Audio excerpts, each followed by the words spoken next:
I'm trying to die here.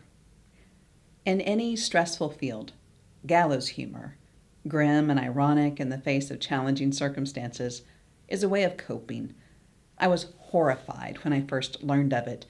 In one of my first jobs, I was working with seasoned and highly skilled social workers, psychologists, and counselors whom I saw as the epitome of professionalism and compassion.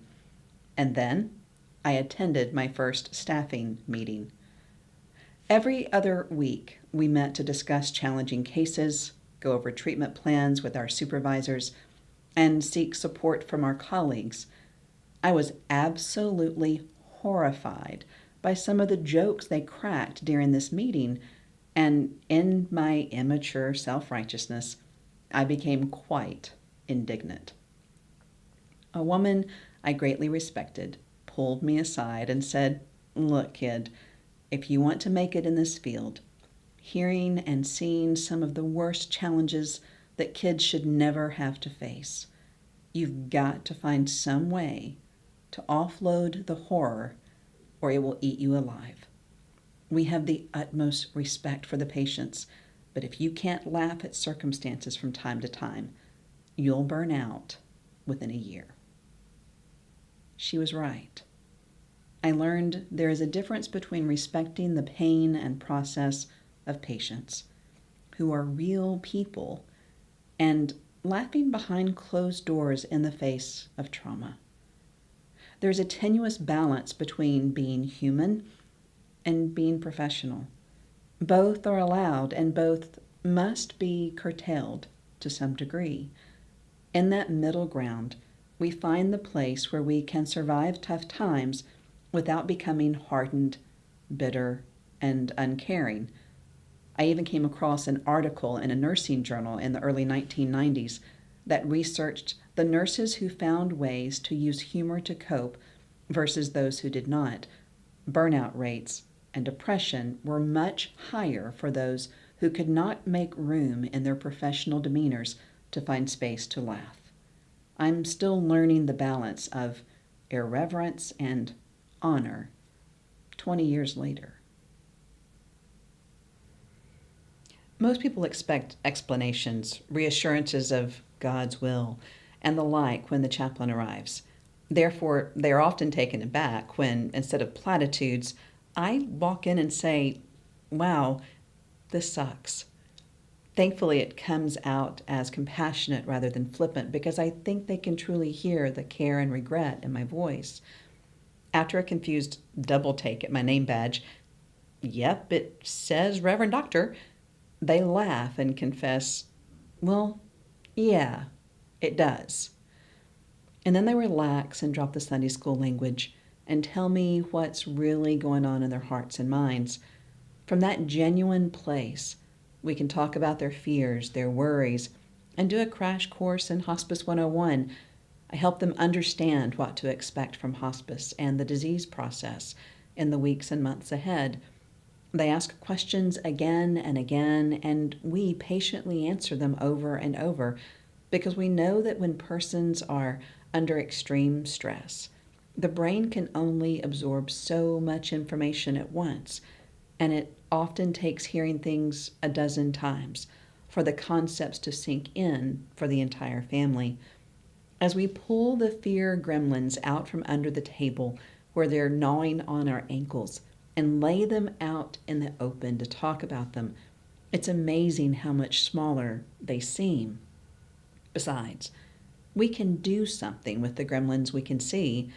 It's the ones we hear snickering around the corner out of sight that can wreak havoc on our imaginations and haunt our waking moments. We want everyone to have a better idea of what to expect. We are there to take over the heavy lifting medically so they can relax and settle into a new normal. Once they realize that hospice staff is there to respect their home, wishes, beliefs, and dignity, they can see that we are able to help life return to some sense of normalcy for them. Our goal is to maximize quality of life for whatever quantity naturally remains for everyone involved. Knowing that we are the interlopers, we strive to adapt to the personality and culture of the person receiving hospice, as well as that of the entire family. We pay attention, we listen to stories, we pick up cues and share them with our team members so we can all work to provide as little intrusion as possible as guests in the home, whether home is one's own or a room in a facility. Sometimes people surprise us and make it incredibly clear exactly how they want their process to go, so there's absolutely no need to guess on our part. A woman named Carol came onto our hospice service. I was told her daughter, Wendy, was at the skilled nursing facility at her mom's bedside. As I walked into the darkened room, Wendy made a hushing motion with her finger to her lips, then waved for me to come on in. We tiptoed to a corner of the room and talked in hushed tones, feeling our voices were masked by the box fan blowing directly onto Carol's bed.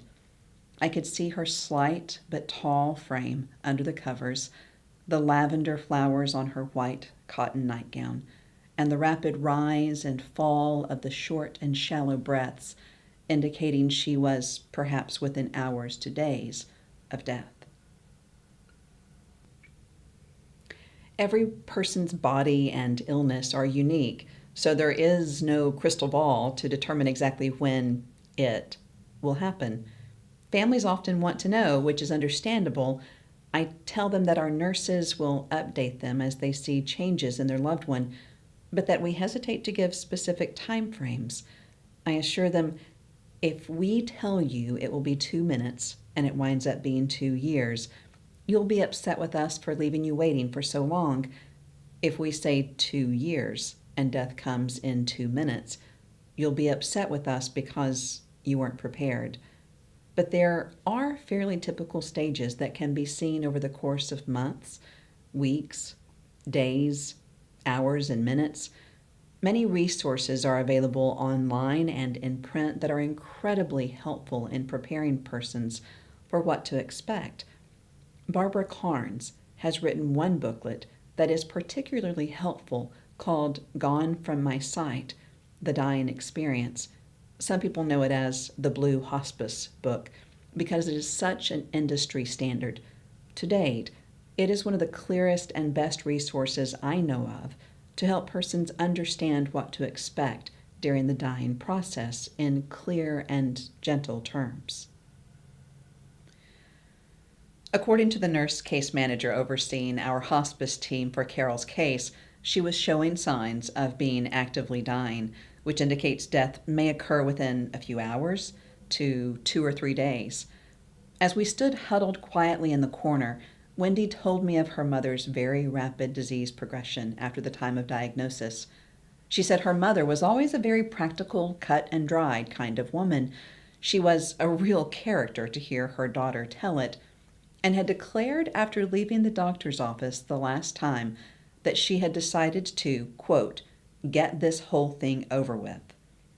I was mid-sentence questioning Wendy about what exactly Carol had meant by this when Carol raised up her head and interrupted us in a clear, loud, and obviously irritated voice. Do you mind?